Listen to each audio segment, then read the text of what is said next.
First and foremost, I want to say thank you to my Lord and Savior, Jesus Christ. If it wasn't for him, this would not be possible. Low Nose Boxing. Hit the like button, share the video, leave a comment, subscribe. It's been signed and sealed and delivered. We got a super fight coming up June 27th, New York City, the Barclays Center. We got Xander Zias, the unified 154-pound champion, taking on Jaron Ennis, the former unified welterweight champion of the world. Now, this is a fight that came and surprised a lot of people because, for the most part, everybody was talking about a potential matchup between Jaron Ennis and Virgil Ortiz, two fighters that were at welterweight, two fighters that are connected with each other in terms of rivalry. You know, both guys' careers have been compared side by side, and nobody expected Xander Zias to be the one taking on somebody like Jaron Ennis, who's a very dangerous, very dangerous, very high-skilled opponent with great athleticism, what Floyd Mayweather would describe as special effects. And this is a fight for me as a fight fan. It's a difficult fight for me to choose who I'm going to root for, because on one hand, we got Jaron Ennis, a fighter who I've always mentioned to be one of my current favorite active fighters of today's generation. And I've even had the pleasure and the privilege to go visit Bosie's gym in Philadelphia. And I've been around Bosie and I've been around Jaron Ennis a few times, and his family, they've treated me with open arms every time I went out there to Philadelphia. So I can't just root against Jaron Ennis because I have a rapport with him and his family.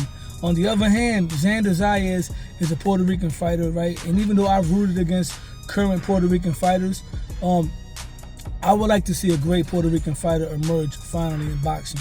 Even though we do have Shakur Stevenson, but as far as a pure Puerto Rican fighter of the culture, it will be an honor to see Xander Zias become a great fighter. But I've been rooting for Jaron Ennis longer than I've been rooting for Xander Zias. So at the end of the day, regardless to who wins this fight, as a boxing fan and as a supporter of both fighters, I'm going to be happy for both of them. It's not a situation where I'm like, man, my guy lost, I'm disappointed. No. May the best man win. Now, who do I expect to win the fight? Xander Zias has very good fundamentals. He has good lateral movement. He's learned how to fight off the back foot. He's tall. He's a little rangy. He got a good jab. Not only does he move around, he throws punches and combinations off the back foot. And he's been hit a few times, and he's shown that he got a solid chin, even though he hasn't been in there with a real puncher. Now, Jaron Ennis, on the other hand, he has struggled against fighters that move off the back foot, right? Like he did against Kevin Jukakazian. But Xander Zias is not just going to go there to move around and try to survive. Xander is going to present opportunities by letting his hands go. And Jaron Ennis is one of the best counterpunchers in boxing. At the end of the day, when it comes down to it, Jaron Ennis has more athleticism. He's faster. He got more power. He might have a little bit more reach. And Xander, like, he can box off the back foot, so can Jaron Ennis. He struggled coming forward, though. He struggles at cutting the ring off, but still, I still believe that Xander Zias is going to let his hands go enough for Jaron Ennis to get off some good counters. Now, if he wins by stoppage or if it goes 12, I don't know. You know, because Xander Zias is going to be the biggest fighter physically that Jaron Ennis has faced. This is an opportunity for Jaron Ennis to finally crack the top 10 pound for pound list, because he's already been a unified champion at 147 pounds. If he beats Xander Zias, he's going to be a two-division unified champion. And Jaron Ennis, a lot of people were saying that he was going to turn out to be the modern-day Demetrius Andrade. I'm glad that's not the case. I'm glad that he's finally getting the type of fight that's going to bring him the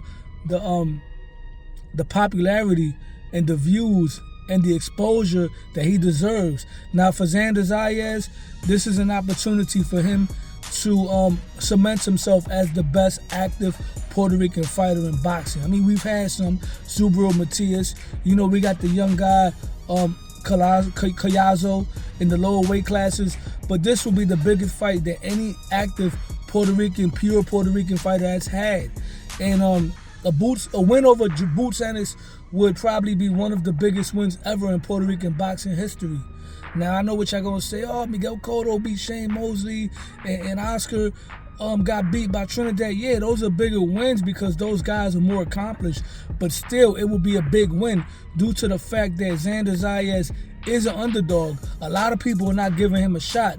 And he's not just fighting some guy that's undefeated. He's fighting a fighter who people consider, including myself, as a phenom. So this would definitely be one of the biggest wins in Puerto Rican boxing history. But am I picking Xander Zias to win this fight? No. I'm leaning towards Jaron Boots Ennis, but I also believe it's going to be a great fight. I believe Xander Zias is going to give Jaron Boots Ennis the toughest fight of his career. And a lot of people like to compare this to Felix Trinidad and Fernando Vargas. And it's very similar because Fernando Vargas was about maybe 22 years old when he fought Trinidad, who was 27 going on 28, like Jaron Boots Ennis. But the difference is Trinidad was a lot more accomplished, a lot more proven in terms of victory over high-level opponents than Jaron Boots Ennis. And Fernando Vargas was more proven than Xander Zias going into that fight. Fernando had wins over Ike Cortez and Winky Wright.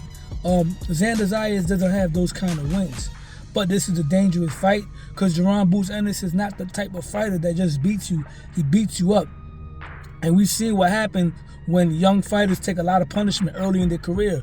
Fernando Vargas was never able to fully bounce back from that loss. This is not going to be like Canelo Alvarez going to school against Floyd. Jaron Boots Ennis puts in the pain, but nevertheless is great for boxing. Two fighters that showed that they chase the wreck. They're not ducking each other. They're putting it all on the line for greatness. With that being said, hit the like button, share the video, leave a comment, subscribe. Low Nose Boxing, because Low Nose Boxing. I'm out.